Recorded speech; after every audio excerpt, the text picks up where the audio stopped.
The cake had my name on it. The candles were already lit. My mother was smiling too wide. My father wouldn't meet my eyes. And instead of happy birthday, my uncle cleared his throat and said, "We're here because we love you. And you're spiraling." That was the moment I realized the party wasn't for me. It was a trap.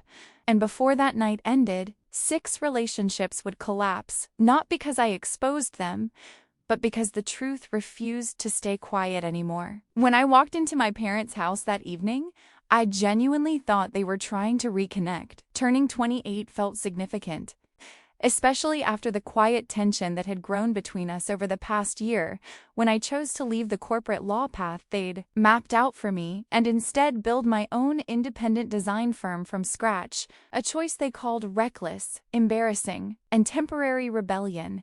Yet the living room was decorated too perfectly. The banner slightly crooked but intentional, the dining table cleared and replaced with folding chairs arranged in a semicircle that immediately made my stomach tighten. And though fairy lights glowed softly around the curtain rods, the air felt staged, heavy, rehearsed. My cousin avoided eye contact. My older sister sat stiffly beside her husband. And my parents stood together in a way that felt more united than celebratory. And the moment the door clicked shut behind me, my father locked it, not aggressively, but deliberately, while my mother clasped her hands and said in a tone too sweet to be real, "Honey, sit down, we need to talk before cake." And that was when I noticed the stack of printed papers on the coffee table, each one stapled, each one labeled with my name. I sat slowly, pulse rising, as my uncle began reading from what was clearly a prepared speech about concern, about instability, about how I had isolated myself by declining family dinners to meet clients, about how choosing freelance work over a stable firm was a symptom of emotional avoidance, about how my recent breakup with Daniel proved I couldn't maintain commitment. And the word intervention landed like a slap because I had seen movies. I knew what this meant, and suddenly every face in that room looked less like family and more like jurors. While my mother dabbed fake tears and said, "We can't watch you ruin your life." And my sister chimed in with rehearsed examples of my impulsiveness, citing the time I invested savings into new software instead of contributing to her baby shower fund, conveniently leaving out that I had paid her rent twice the previous year. And then my father leaned forward and asked me to admit I needed help, to admit I was afraid of stability, to admit I was self-sabotaging, and something inside me didn't break, it clarified. Because I realized this wasn't about concern, it was about control. They were angry I had stopped funding their expectations, angry I refused to join my father's firm under his conditions, angry I no longer said yes automatically. And as my aunt began listing evidence that I was emotionally detached, including screenshots of texts I had sent declining invitations due to work deadlines, I calmly reached into my bag, not dramatically, not angrily, but prepared. Because for months I had felt something shifting in this family dynamic. Subtle guilt tactics, financial assumptions, private conversations that stopped when I entered rooms.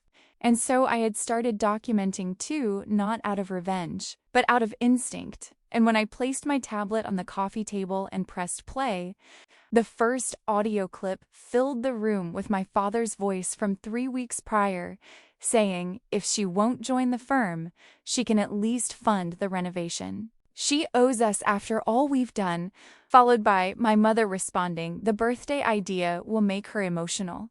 She won't argue in front of everyone, and silence fell so thick, the fairy lights seemed to buzz louder. And my sister's face drained of color when the next clip played of her telling her husband, she's the fallback plan, if we pressure her enough. She co-signed the loan, and suddenly this wasn't about me spiraling. It was about them strategizing. And my uncle shifted uncomfortably while my cousin whispered, "Is this real?"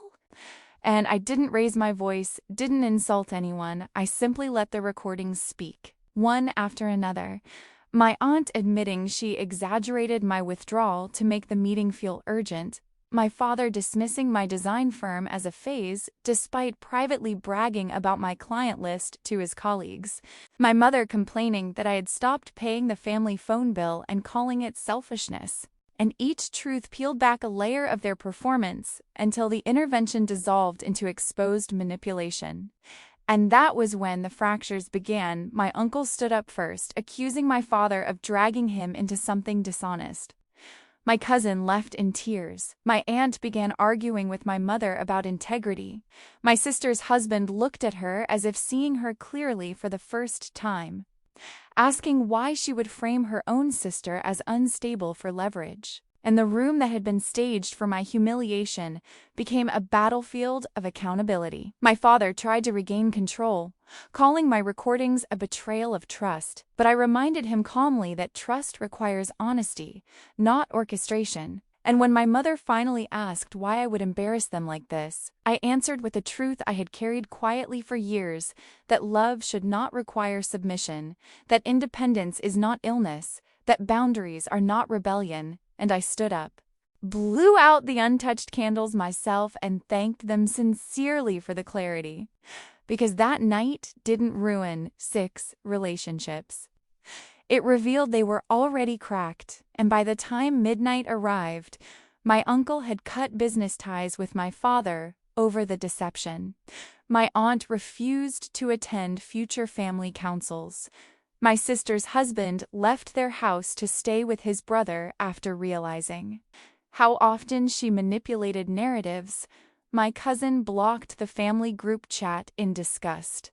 My mother retreated upstairs in tears that were finally real, and my father sat alone at the dining table staring at the banner that read "Happy Birthday" like it had betrayed him. And I walked out into the cool night air feeling lighter than I had in years. Not because I destroyed anything, but because I stopped carrying what was never mine to fix. And in the months that followed, the consequences unfolded naturally. My sister's marriage collapsed under the weight of exposed dishonesty. My uncle's withdrawal from my father's firm triggered financial strain they had hidden from me. My mother attempted to reconcile, but without the script, without the control. And for the first time, conversations were honest or non-existent, and my business flourished not from revenge but from focus, from no longer funding emotional debt disguised as loyalty. And the final lesson of that birthday wasn't that revenge is sweet, but that truth is structural. When you remove it, everything unstable falls. And years later, when I celebrate my birthday quietly with friends who never required me to shrink for comfort, I sometimes think back to the semicircle of folding chairs and realize that intervention saved me after all, just not in the way they intended. Because the greatest gift I received that night wasn't cake or apologies. It was freedom from roles I never agreed to play. And if you've ever been called selfish for choosing yourself, unstable for setting boundaries, dramatic for demanding respect, understand this. When people gather to fix you without first hearing you, it says more about their fear than your failure. And sometimes the night they try to break you becomes the night their illusions collapse instead.